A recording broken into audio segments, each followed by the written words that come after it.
Hello friends. So या व्हिडिओमध्ये आपण CSMSS या कॉलेजचं फी स्ट्रक्चर बघणार.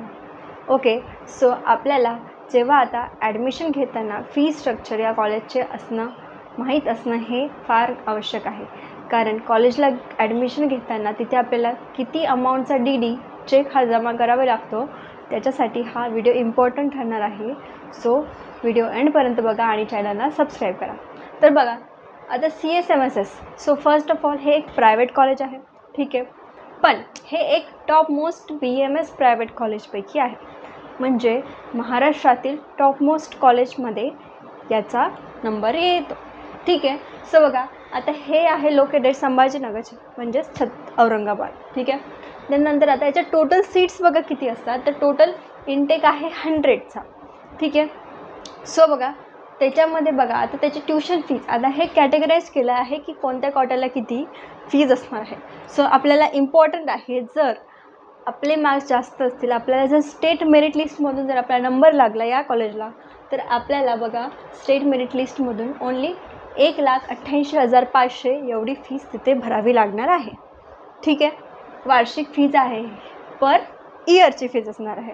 त्यानंतर आहे ऑल इंडिया कोटा. जर आपल्याला ऑल इंडिया कोटातून जर आपण फॉर्म भरला आणि त्याच्यातून जर आपलं या कॉलेजमध्ये जर सिलेक्शन झालं, तरी देखील सेम आपल्याला 1,88,500 एवढीच फीज भरणार आहे, ठीक आहे.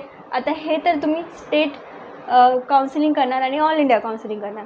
पण आता ज्यांचे मार्क्स खूपच कमी आले आहेत, ठीक आहे, आणि जरी त्यांना या कॉलेजमध्ये ॲडमिशन घ्यायचं, मग त्यांच्यासाठी फीज काय असणार, ठीक आहे. सो त्याच्यासाठी तुम्ही जर नीट काउन्सिलिंग केली तर तुम्हाला या कॉलेजला ॲडमिशन हे नक्की मिळू शकते.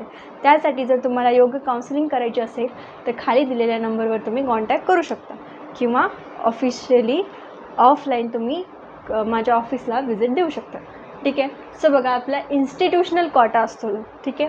सो मॅनेजमेंट कोटा, सो त्याद्वारे जर आपल्याला इथे ॲडमिशन घ्यायचं असेल तर त्याची वार्षिक फीज असणार आहे 5,62,500 एवढी, ठीक आहे. सो ही फीज आपली मॅनेजमेंटची फीज तिथे आहे, ठीक आहे.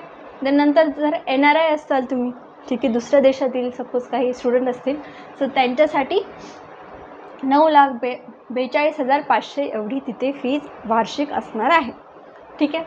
पण आता बघा ही फीज 1,88,500 एवढी आहे, बरोबर.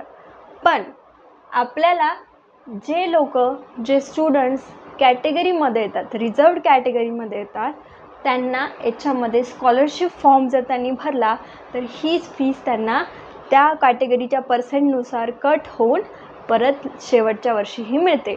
सो तुम्हाला काहीही फीसची चिंता करायची गरज नाही जर तुम्ही स्टेट आणि ऑल इंडिया कोटा म्हणून लागले. पण जर मॅनेजमेंट थ्रू असतील तर त्याला स्कॉलरशिपची फीस परत मिळणार नाही, ठीक आहे. त्यानंतर आता कॅटेगरी वाईज इथे दिलं आहे त्यांच्या ब्रॉशरमध्ये CSMSSच्या, की बघा ओपन कॅटेगरीला 1,88,500 फीज असणार आहे, OBC कॅटेगरीला 1,04,723 असणार आहे. नंतर EWS किंवा EBC कॅटेगरीसाठी 94,250 फीज असणार आहे, आणि SC BC VJ NT BD आणि C याच्यासाठी 20,945 फीज असणार आहे, आणि ST STसाठी नीट असं त्यांनी त्यांच्या याच्यामध्ये लिहिलेलं आहे, ठीक आहे. ठीक आहे. पण आपलं हे जे आहे हे आपल्याला मेन आपल्या लक्षात असणं गरजेचं आहे. त्यानंतर बघा आता हॉस्टेल, आता इथं हॉस्टेल अवेलेबल आहे का, तर आहे. सो यांचं हॉस्टेल आहे, बॉईज आणि गर्ल्स हॉस्टेल दोन्ही अवेलेबल आहे.